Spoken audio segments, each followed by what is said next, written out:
નમસ્કાર મિત્રો, સ્વાગત છે તમારું આપણી આ યુટ્યુબ ચેનલમાં જેનું નામ છે ગુજરાતી જીકેની જમાવટ. મિત્રો, આજના વિડીયોમાં આપણે વાત કરીશું ગુજરાત રાજ્ય મહિલા અને બાળ વિકાસ વિભાગ અંતર્ગત ચાલી રહેલ આઈસીડીએસ પ્રોજેક્ટ હેઠળ જેટલી આંગણવાડીઓ અત્યારે હાલ કાર્યરત છે એ તમામે તમામ આંગણવાડી જે છે તેમાં મિત્રો જે કાર્યકર અને તેડાગર બહેનો એટલે કે ગુજરાતમાં આંગણવાડીમાં કામ કરતી 1 લાખ કરતા પણ વધારે કાર્યકર અને તેડાગર બહેનો માટે આ વિડીયો ખૂબ જ ઉપયોગી છે. મિત્રો, જો તમે આંગણવાડી કાર્યકર અથવા તેડાગર તરીકે નોકરી કરો છો તો શું તમે પણ આવી કોઈ ભૂલ તો નથી કરતા ને? જો તમે પણ આવી કોઈ ભૂલ કરી રહ્યા હોય તો તમારે પણ તમારી નોકરીથી મિત્રો હાથ ધોવાનો વારો આવી શકે છે. આવો જ એક કિસ્સો મિત્રો અમદાવાદ જિલ્લામાં બન્યો છે. તો આજના વિડીયોમાં આપણે વિગતવાર જાણીશું કે અમદાવાદ જિલ્લાના કાર્યકર બહેન સાથે શું કિસ્સો બન્યો, તેમણે મિત્રો શું ભૂલ કરી અને અમદાવાદ જિલ્લાના જે આઈસીડીએસ ઓફિસર પ્રોગ્રામ ઓફિસર છે તેમને શું કડક કાર્યવાહી કરી અને આ બેનને શું સજા કરી છે, તમામ માહિતી આજના વિડીયોમાં મેળવીશું. તો મિત્રો, વિડીયોના અંત સુધી બન્યા રહેશો અને જો તમે અમારી ચેનલમાં પહેલી વાર આવ્યા હોય તો અમારી ચેનલને સબસ્ક્રાઇબ કરીને સાથે બેલ આઇકોન દબાવી ઓલ નોટિફિકેશન ઓન કરી લેજો, જેથી કરીને અમારી ચેનલ પર મૂકવામાં આવતા આવી ભરતીઓના નોટિફિકેશન, આવી ભરતીઓના પરિણામ સાથે મિત્રો સરકારી સ્પર્ધાત્મક પરીક્ષાઓને લગતા જનરલ નોલેજના લગતા વિડીયોઝ અને મિત્રો કર્મચારી પેન્શનર્સ યોજનાઓને લગતા પરિપત્રો સરળતાથી અમારા ચેનલના પ્લેટફોર્મથી આપને ઉપલબ્ધ થઈ જાય. તો મિત્રો, અમદાવાદની અંદર એક કાર્યકર બહેન માનવ સેવાની ડબલ કમાણી કરી હતી. 4 વર્ષ સુધી મહિલાએ આંગણવાડી કાર્યકર અને એક જિલ્લાની છાત્રાલયમાં રસોઈયાનો પગાર લીધો હતો, જેનો અંતે ભાંડો ફૂટતા અમદાવાદ મ્યુનિસિપલ કોર્પોરેશને 4.18 લાખ જે છે તે કાર્યકર બહેન પાસે પાછા માંગ્યા છે. જાણીએ વિગતવાર. તો મિત્રો, આપણે ફિલ્મોમાં જોતા હોઈએ છીએ કે હીરો કે હિરોઈન ડબલ રોલમાં કામ કરે છે, પરંતુ બંનેને એક જ સાથે બહુ ઓછા દ્રશ્યોમાં સાથે બતાવવામાં આવે છે. પરંતુ હકીકતની દુનિયામાં આ રીતે કંઈ કરી શકાતું નથી. એટલે કે એક જ વ્યક્તિ 2 જગ્યાએ કામ કરી શકતા નથી. છતાં ઘણા લોકો કરતા હોય છે, પરંતુ જ્યારે પકડાઈ જાય છે ત્યારે તેની સાથે સંસ્થા કે સરકારી તંત્ર કડક પગલાં ભરી શકે છે. એક જ સમયે 2 જગ્યાએ ફરજ બજાવી હોય તો એક સરખા સમયગાળાનો પગાર સરકાર દ્વારા વસૂલ કરવામાં આવે છે. એટલું જ નહીં, નોકરી જ નહીં, બલકે જો તેઓ માનવ સેવામાં હોય તો તેમાંથી પણ તેમને દૂર કરવામાં આવે છે. આવો જ એક કિસ્સો અમદાવાદમાં સામે આવ્યો છે.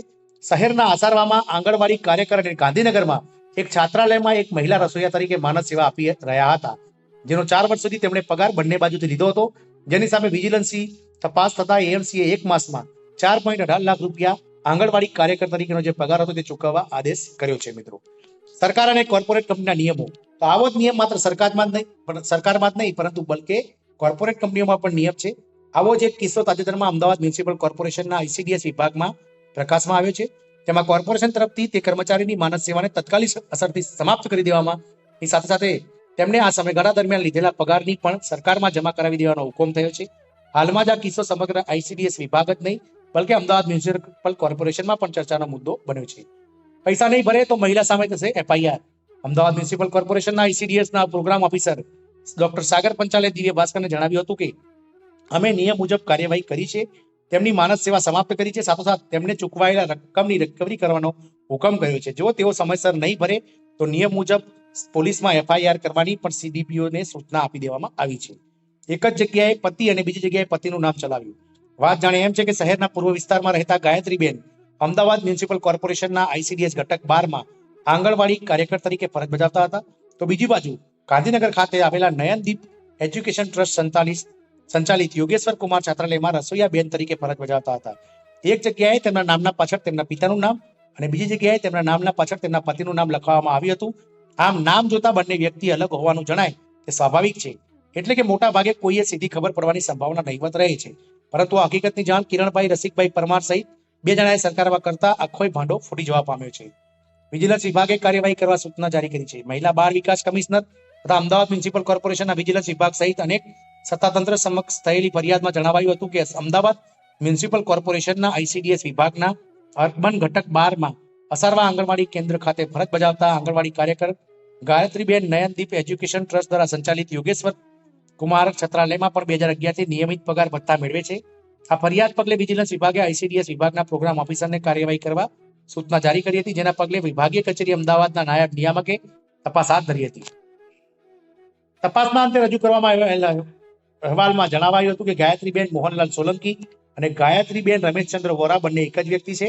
આ ગાયત્રીબેન આંગણવાડી કાર્યકર તરીકે અને યોગેશ્વર કુમાર છાત્રાલય લવારપુરા ગાંધીનગર ખાતે રસોઈયા બેન તરીકે કામગીરી કરે છે અને બંને જગ્યાએથી માનદ વેતન મેળવ્યાનું પ્રાથમિક દ્રષ્ટિએ જણાય છે.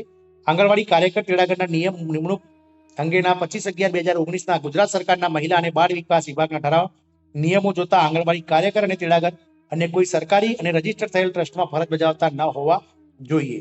ટ્રસ્ટના મેનેજિંગ ડિરેક્ટરનું શું કહેવું છે? તો નયનદીપ એજ્યુકેશન ટ્રસ્ટના મેનેજિંગ ટ્રસ્ટીએ આપેલા નિવેદનમાં જણાવ્યું હતું કે ટ્રસ્ટ સંચાલિત યોગેશ્વર કુમાર છાત્રાલયમાં ગાયત્રી સોલંકીબેન રસોઈયાબેન તરીકે હાલ સંસ્થામાં ફરજ બજાવતા નથી, પરંતુ તેમણે 2011 થી 2015 સુધી 1300 અને 2015 થી વર્ષ 2017 સુધી 3000 તથા વર્ષ 2017 થી 22 સુધી 3500 નું માસિક વેતન ચૂકવાયેલું છે.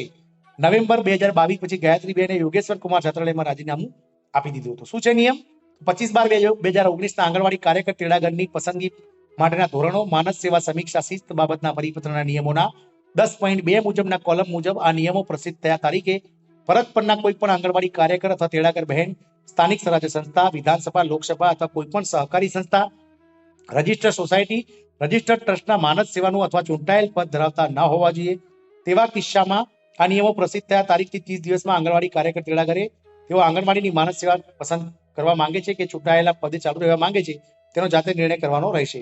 જ્યારે નિયમ 15.5 ની કોલમ મુજબ આંગણવાડી કાર્યકર તેડાગરે ઉપરોક્ત કોઈ પણ પદ ધારણ કરે ત્યારે સીડીપીઓ દ્વારા તે આંગણવાડી કાર્યકર તેડાગરની માનદ સેવા સમાપ્તિનો લેખિત આદેશ કરવામાં આવે છે. આ નિયમ અંતર્ગત તારીખ 24/12/2019 થી તેઓના માનદ સેવા નિયમ મુજબ સમાપ્ત કરવાની થાય છે અને 25/12/2019 ના નિયમથી મુજબ અત્યાર સુધી થયેલ માનદ વેતન રિકવરી કરવાની થાય છે. ઠરાવ પ્રમાણે શું કરવાનું રહે છે? તો ઠરાવના પરિશિષ્ટ 5 નિયમો 13 શિસ્ત અને શિસ્ત ભંગની દંડનીય કાર્યવાહી મુજબ નિયમ 1.12 પ્રમાણે કોઈ પણ અન્ય જગ્યાએ નોકરી મેળવવા માટે અરજી કરે ત્યારે તેણે અરજી કર્યાની મુખ્ય સેવિકા બાળ વિકાસ યોજના અધિકારીને લેખિતમાં જાણ કરવાની રહે છે. નિયમ અનુસાર રિકવરી કરવાનું થાય છે. તો નિયમ અનુસાર આંગણવાડી કાર્યકર તેડાગર બહેન દ્વારા અધિકારીને જાણ કરવામાં આવી નથી, તેથી તેઓની માનદ સેવા સમાપ્ત કરવામાં આવે છે અને નિયમ મુજબ 25/12/2019 થી તેઓના માનદ વેતન રિકવરી કરવાની થાય છે.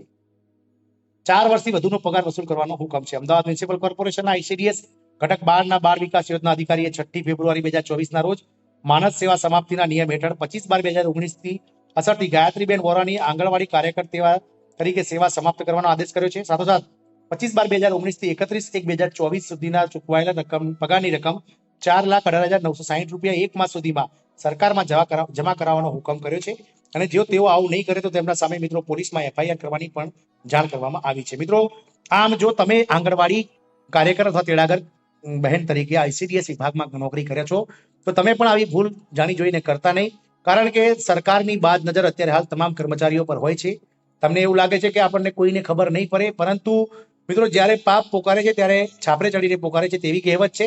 તો માટે કોઈ પણ બહેન જે ગુજરાતમાં નોકરી કરતી આંગણવાડી કેન્દ્રમાં જે નોકરી કરતી લાખો કર્મચારીઓ જે છે તેડાગર બહેનો અને કાર્યકર બહેનો, તેમને વિનંતી છે કે આ વિડીયો જોયા બાદ આપે પણ અગર કોઈ જગ્યાએ નોકરી કરેલ હોય અથવા કરતા હોય તો તાત્કાલિક અસરથી મિત્રો જે તે વિભાગમાં જણાવી અને કોઈ પણ એક જગ્યાએ બાજુની નોકરી આપ સિલેક્ટ કરી લેજો, કારણ કે જો તમારો પણ કોઈ જગ્યાએ ભાંડો ફૂટશે તો તમારે પણ જે પગાર લીધેલો છે તેની વસૂલાત સરકાર દ્વારા કરવામાં આવશે.